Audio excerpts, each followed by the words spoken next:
What's up, everybody? Hopefully you guys are doing good as always. In today's chess video, we are going to explore the concept of zugzwang.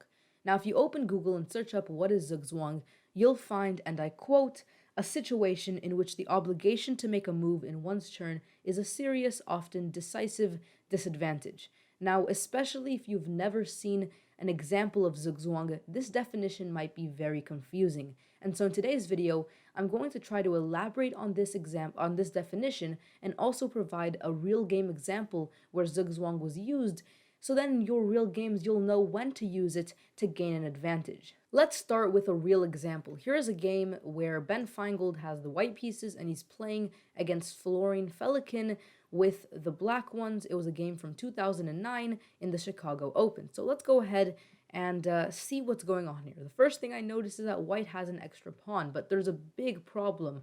This pawn is very stuck. There's no chances for this pawn to really ever promote because both the king and the rook are heavily defending from this pawn ever being pushed forward.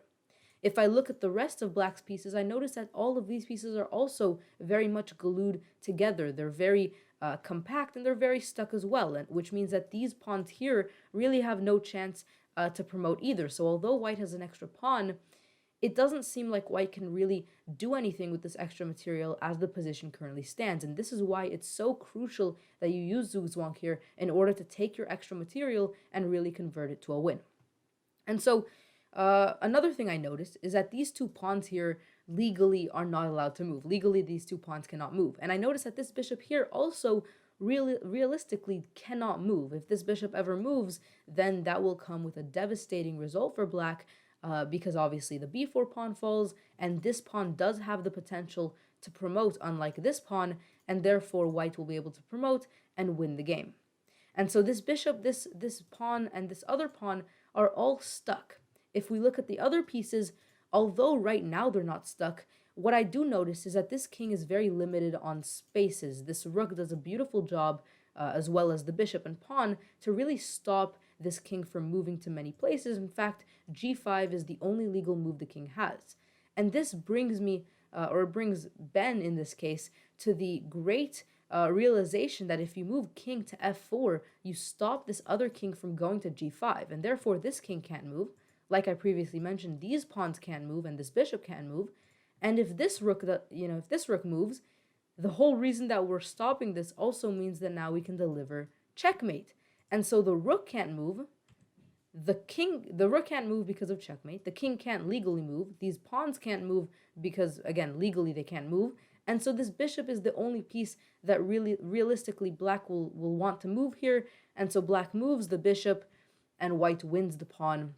And this is the whole idea of zugzwang. So if we if we analyze this, we have this position where everything is stuck. There's no great way to make any advantage. And that's why, or to make any progress. And that's why what you want to do here is you want to make sure that you limit your opponent's move as much as you can, which will most likely mean that they'll have to make a move that they really don't want to make, which will come with a great possibility for you to gain an advantage. And this is one instance of zugzwang. A lot of times zugzwang appears in endgames a lot more than middle games because, of course, there's less pieces on the board, which means that for the most part, there's less chances that your opponent will have another move to make.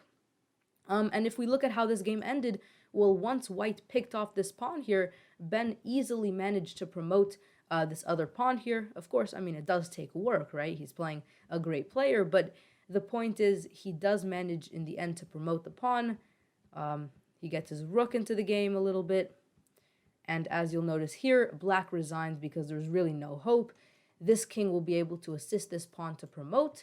This bishop no longer can really come here to stop the pawn or come anywhere to stop because then this other pawn hangs. You can also eventually try to promote these pawns. There's really just no hope here. Black will eventually have to sacrifice a rook, in which case, against these other two pawns will become very important and promote to a queen.